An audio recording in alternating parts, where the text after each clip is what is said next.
Enemy Pie by Derek Munson.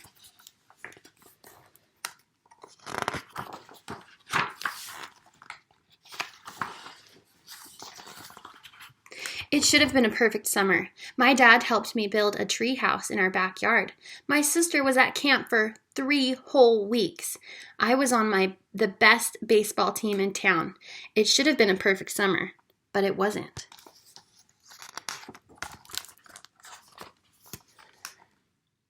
It was all good until Jeremy Ross moved into the neighborhood, right next door to my best friend Stanley. I did not like Jeremy Ross. He laughed at me when he struck me out in baseball games. He had a party on his trampoline and I wasn't even invited. But my best friend Stanley was. Jeremy Ross was the one and only person on my enemy list. I never had an enemy list until he moved into the neighborhood. But as soon as he came along, I needed one. I hung it up in my treehouse, where Jeremy Ross was not allowed to go. Dad understood stuff like enemies. He told me that when he was my age, he had enemies too. But he knew of a way to get rid of them. I asked him to tell me how.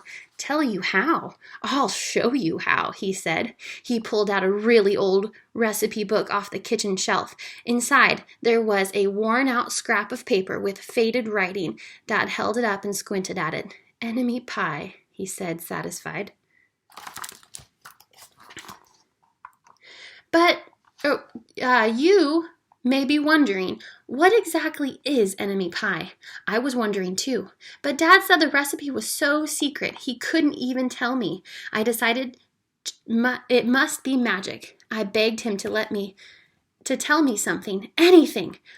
I will tell you this, he said. Enemy pie is the fastest known way to get rid of enemies. Now, of course, this got my mind working. What kinds of things, disgusting things, would I put into a pie for an enemy? I brought Dad some weeds from the garden, but he just shook his head. I brought him earthworms and rocks, but he didn't think he needed those. I gave him the gum I'd been chewing on all morning.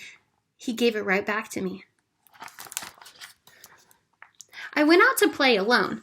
I shot baskets until the ball got stuck on the roof. I threw a boomerang that never came back to me, and all the while I listened to the sounds of my dad chopping and stirring and blending the ingredients of enemy pie. This could be a great summer after all. Enemy pie was going to be awful. I tried to imagine how horrible it must smell, or worse yet, what it would look like.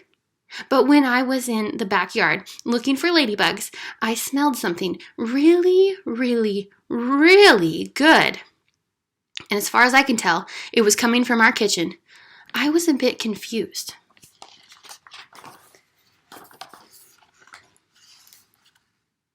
I went in to ask Dad what was wrong. Enemy pie shouldn't smell this good.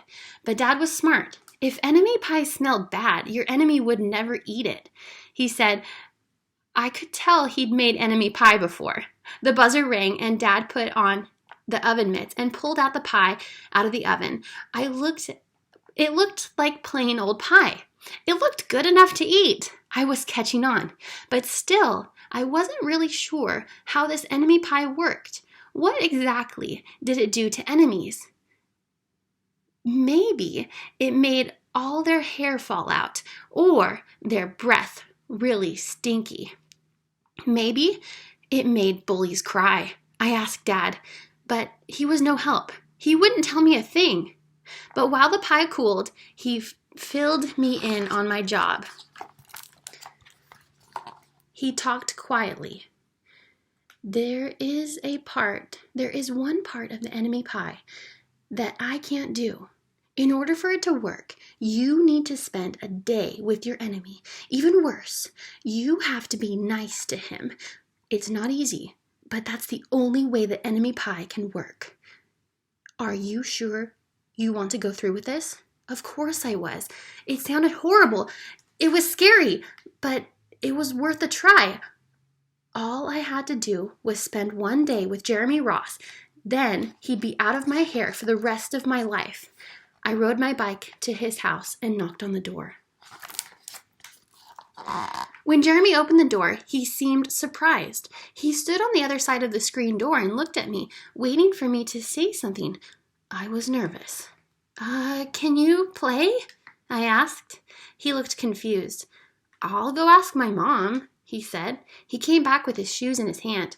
His mom walked around the corner to say hello. Now you boys stay out of trouble, she said, smiling. We rode bikes for a while and played on the trampoline. Then we made some water balloons and threw them at the neighbor girls, but we missed. Jeremy's mom made us lunch. After lunch, we went over to my house. It was strange, but I was kind of having fun with my enemy. He almost seemed nice. But of course, I couldn't tell Dad that, since he'd worked so hard at making his enemy pie. Jeremy Ross liked my basketball hoop. He said he wished he had a basketball hoop, but they didn't have room for one. I let him win a game, just to be nice.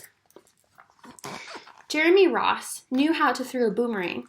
He threw it, and it came right back to him. I threw it, and it went over my house and into my backyard.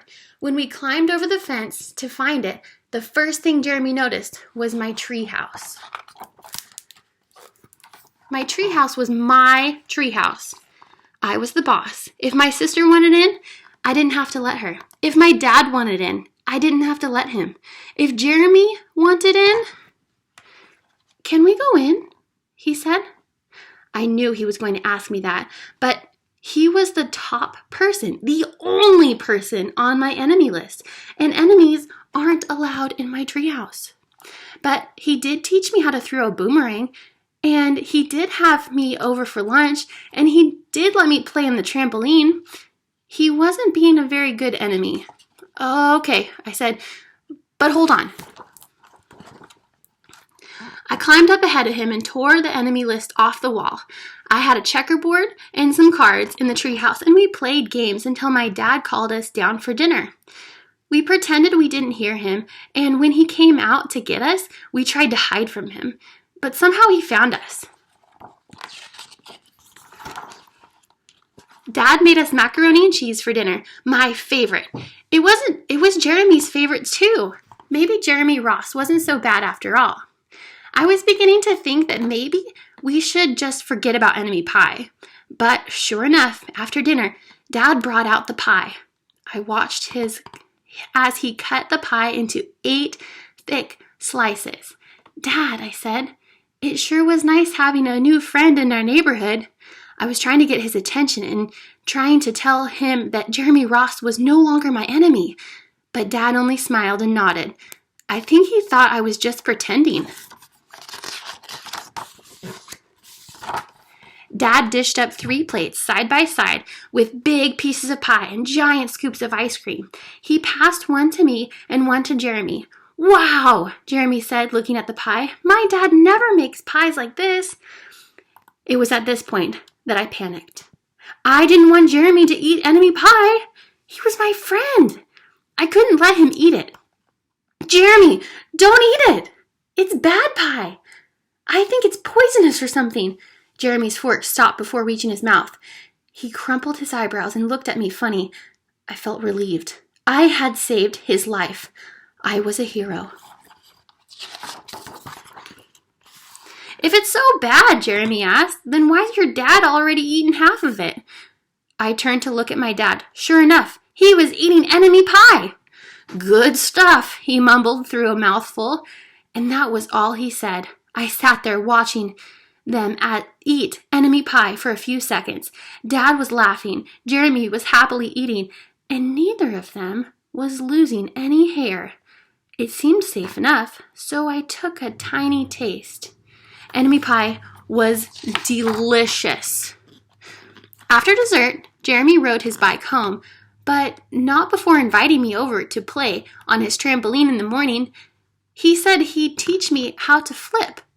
As for enemy pie, I still don't know how to make it, but I still wonder if enemies really do hate it, or if their hair falls out, or if their breath turns bad, but I don't know if I'll ever get an answer because I lost my best enemy. The end. Hope you enjoyed the book.